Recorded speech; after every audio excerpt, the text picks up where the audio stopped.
and today welcome the lovely Lola Berry. Hello, love. How are you? I am great, thank you. That's Thanks for having me. my pleasure. For all the people out there, Lola Berry is an Australian TV nutritionist and author. She's quirky and a nature hippie and a health nerd and a yoga teacher all rolled into one, who has 4 amazing books around nutrition. So her latest book at the moment is The Happy Cookbook, which can be found at any bookstores around Australia and New Zealand. Lola has a Bachelor of Health Science and her main passion is nutrition and healthy food.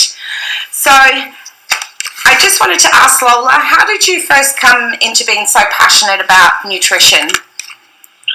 I wasn't healthy at all. I was a DJ and a makeup artist, kind of a day DJ by night, and then I thought, shamelessly, I saw this boy that I had a crush on, and I thought, I want to look good in a bikini, and so I went on just started eating clean food and threw all the packet food out of my diet, and then literally I just started to feel so much better, and I noticed my skin was better, my eyes glowed, my hair was better, I just felt like I was more on point, I could sleep better, and then like the weight became just like a side effect of it, and then I started studying nutritional medicine. A friend of mine, I thought I'd never be smart enough to.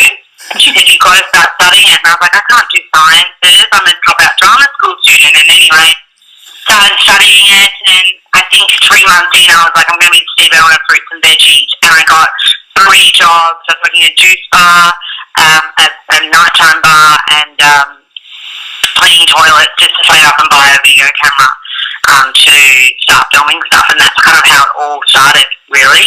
And then, I would just film docos and film cool things about macadamia nuts or bananas, and then,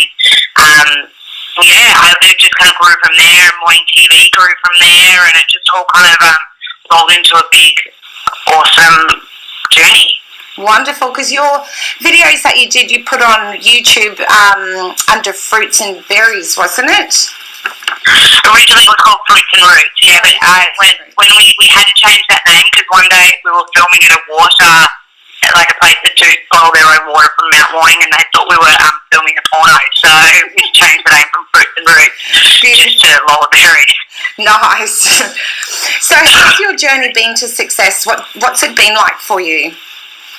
There's been loads of failures. I still fail all the time. It's just been about, in all honesty, it's been a massive lesson in believing in yourself and not doubting yourself, and it doesn't really, learning not to really care what other people think about you, because everyone's got an opinion and you're never going to keep everyone happy, so it's doing it for you. And that's something that you've consistently worked at maintaining for yourself then? Well, it's not something that I've worked at maintaining as such, but it's something that is like a common theme that you that comes up. Like, you drop your self-belief or you start doubting yourself, that's when things start to unravel. Beautiful. So who has been some of your inspirations that have kept you motivated while you keep following your passion? Well, in all honesty, I would say anybody that authentically lives in their truth and it does do things that inspire them and makes them, you can tell that that's their calling, because I think it's scary to live your dream. Mm-hmm. And a lot of people but I think a lot of people play it safe and do what's considered right in society. So, people that aren't afraid to live their passion and their dream. But people like Steve Irwin, I loved his authentic enthusiasm for life and wildlife. I've always done that. So inspiring and unreal, really. Beautiful. Because it is really important to be able to maintain that authenticity throughout, and it can be a challenge at times, I would think, when you've been challenged around your own belief around yourself. Well, the reality is I think every single human gets challenged around their own belief. By themselves, by others, by what they think is right, by society. I don't believe anybody's not challenged. Yeah, for sure. So what's kept you grounded throughout your journey? If you're not grounded, things will happen to pull you back to where you need to be pretty quickly. So, there's times when I've been doing media, and I feel like I've done it for the wrong reasons in the past. When I was a bit younger, I talk on TV about how to have Victoria's Secret model body, and I remember walking off set and crying because I realised I was inspiring no one, and least of all myself. And after I did that, I took 6 months off to just to find out what made me tick, what was my goal, and why on earth was I prepared to do stories that weren't going to help anybody. And so I took 6 months off then, and I did my yoga teacher training, and I sat with myself, and I was like, what would you be doing if nothing else mattered? And I was like, living in a treehouse. And I was like, okay, Lola, what else? And I thought, on top of that, I would love to just be, filming cool things that inspire me and can inspire others. And then I realised I was still on point with what I wanted to do, and then I continued my journey. Nice. So do you do yoga every morning? Is that part of your looking at a dream world, yeah. Like in this retreat I've just been at in New Zealand, absolutely do yoga morning and night. But I've just also come off that trip and travelled a lot, and I think in the last 3 days I got to 1 yoga class. So look, I'd love to get there every single day, but it just depends on flight times and how long you've got in a city. But like, I think even when I'm like, if I'm chill and I've got a week there, I'll try to get to yoga like 5 times in a week, definitely. But I don't always get there. Like, it's not as much as it's a passion of mine, and I'd love to go every day. It doesn't always quite happen, and that's okay too. Cool. So, do you have any rituals that you do every day to start your day? Well, I go through phases.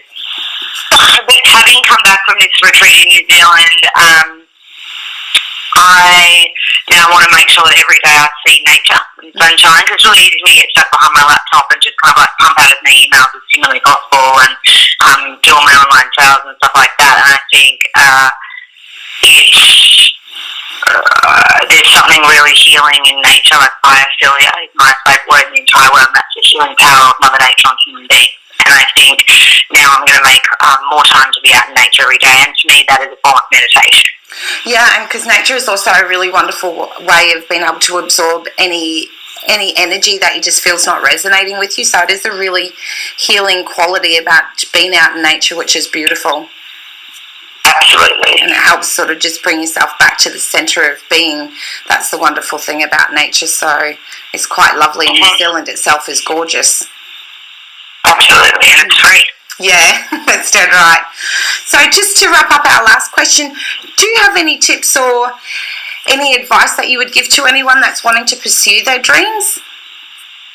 Be real, because that's rare, and believe in yourself, and you kind of know in your heart if you're doing the right thing or not. I think your intuition is bang on like 99% of the time, so trust yourself. So be real, believe in yourself, trust yourself. Wonderful. Thank you so much for today's interview, and wishing you all the best. For anyone wanting to purchase the beautiful Lola's Happy Cookbook, it can be found again at any bookstore around Australia and New Zealand, and also on lolaberry.com. So thank you again, Lola, and all the best with all your wonderful adventures you have going on at the moment. Thanks so much, Rach.